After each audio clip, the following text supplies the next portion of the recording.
The fierce battle seemed to go on forever. But then, the time of the final showdown arrives. Veldora's preparation had begun even before the fight started. Therefore, the victory was guaranteed. Veldora had been watching for an opportunity. He trained with Siegen and Ultima and mentored the strongmen in the labyrinth. In addition, the experience of fighting with Valgrand and Rimuru had made Veldora one step stronger. Close combat was Veldora's strongest fighting style. Even the most cunning and devious tricks were learned from Rimuru's example. Victory or defeat is decided before the battle is fought, according to the Sun Tzu's Art of War. Rimuru often talked about the importance of preparation. If you finish the preparations in advance, you will not be in a panic no matter what the situation may be.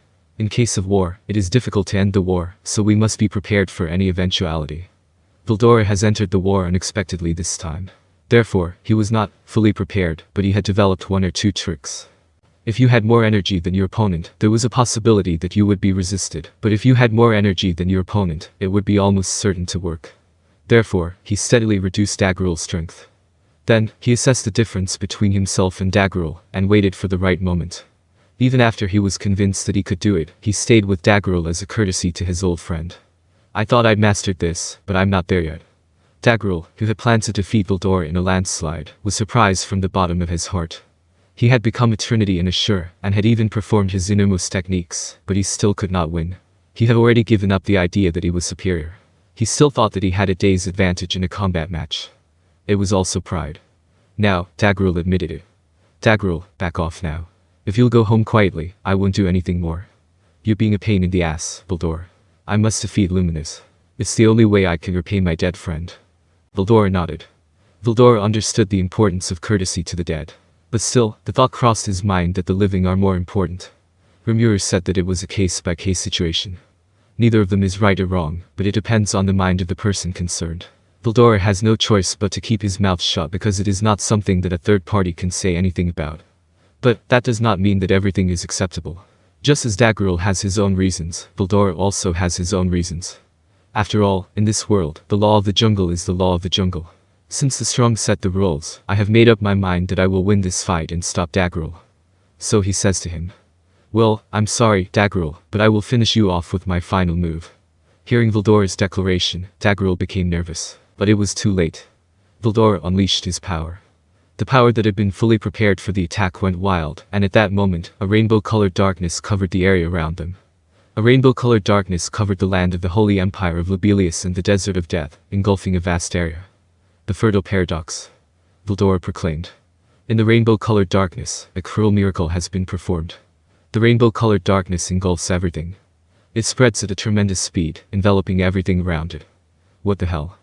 By the time Luminous senses the danger, it is already too late. Unable to put up any resistance, the rainbow-colored darkness was allowed to enter the interior of the barrier. What is this? Luminous utters this question to the astonishment of everyone. Then he touches the darkness and understands. Is this some kind of mystical power? It is a power similar to prayer. It is a healing power, the opposite of destruction, that promotes human recovery and growth. Therefore, there is no need to resist, it is unforgivable. Luminous was no different and found itself engulfed by the darkness. Oh, my god. That lizard. What am I going to do with this, really? With such regret, Luminous consciousness is also engulfed by the rainbow-colored darkness. And Xian, Ultima, Gadra, Adalman, Alberton, the sons of Dagruel. Even Basar, the enemy. Others, whether they were famous or just a soldier, who were touched by the darkness, were lulled to sleep. Equally.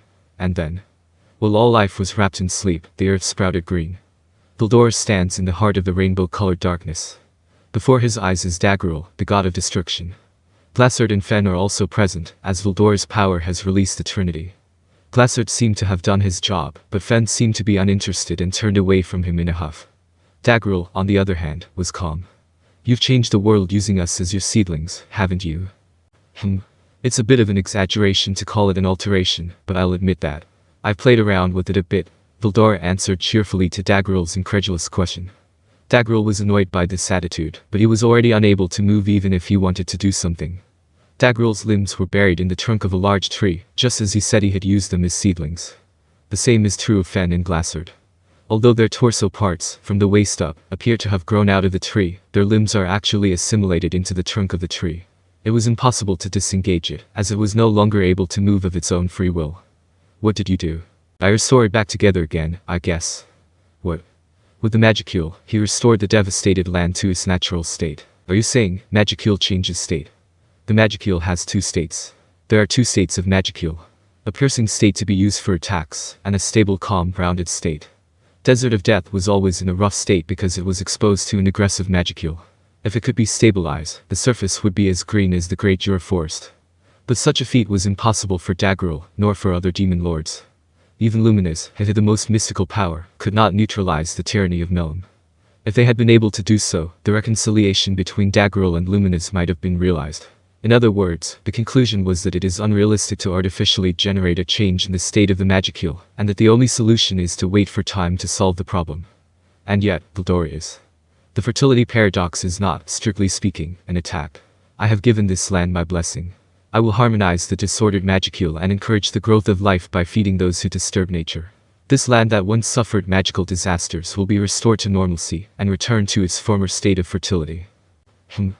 Dagruel growled. He was stunned to find that Veldora was telling the truth. Is it possible? Yes, it was possible. That was Veldora, Dagruel thought in horror. By the way, it has your body as its nucleus. I have used your uselessly abundant energy, and now you are sealed. Since my power cannot be released by anyone other than myself, you will not be able to rampage anymore.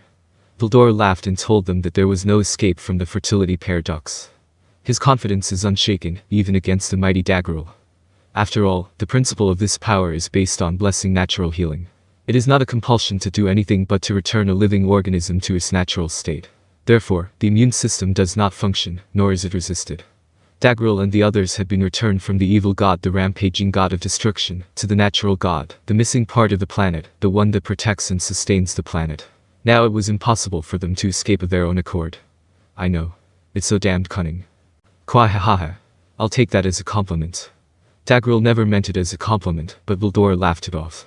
Dagruel could only laugh. Don't worry. When this war is over, I will let you go. By then, your sanctity will be restored and the land will be back to normal. Inevitably, there will be no more reason to fight with Luminous, will there not? In a few decades at the latest, we should be able to find Rimuru. Then Dagruel would no longer be a threat and could be released. Veldora thought. Dagruel was surprised at this as well. You are going to let me go? No, more importantly, are you aware of the situation in my country? He was surprised that he was so thoughtful. Anyone who knew Veldora in the past would have been astonished. Dagruel thinks he and Luminous could talk all night about this.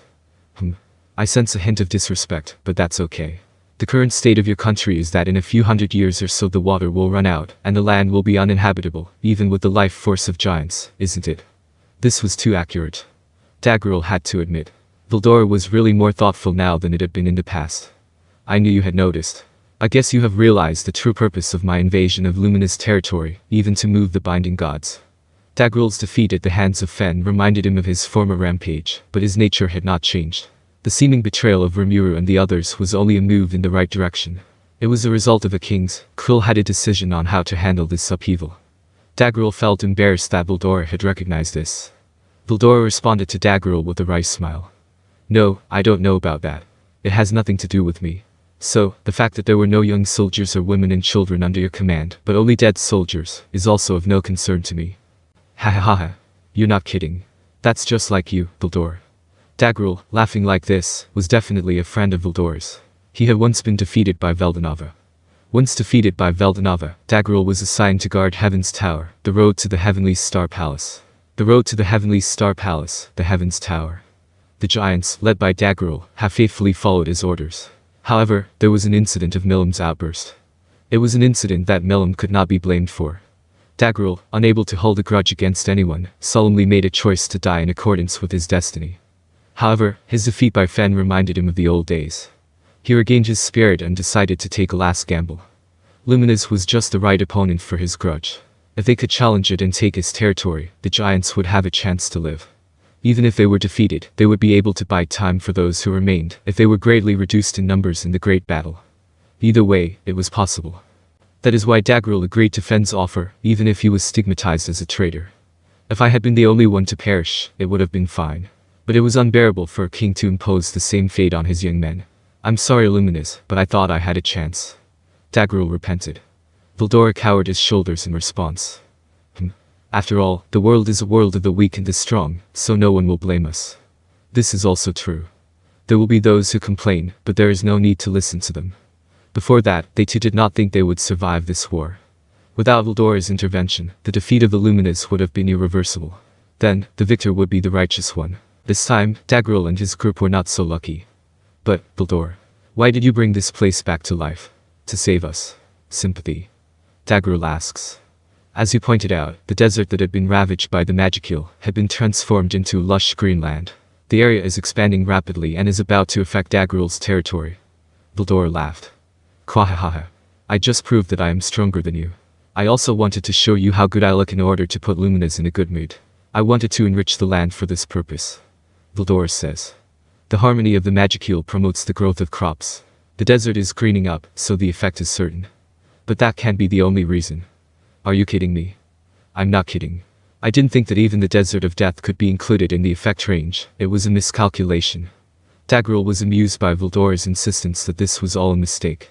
Ha ha ha ha. You're going to cut the white hat, huh? That's good. I don't owe you a thing, Veldora. Of course not. Friends don't owe each other anything. We'll fight again. But I'll win the next one.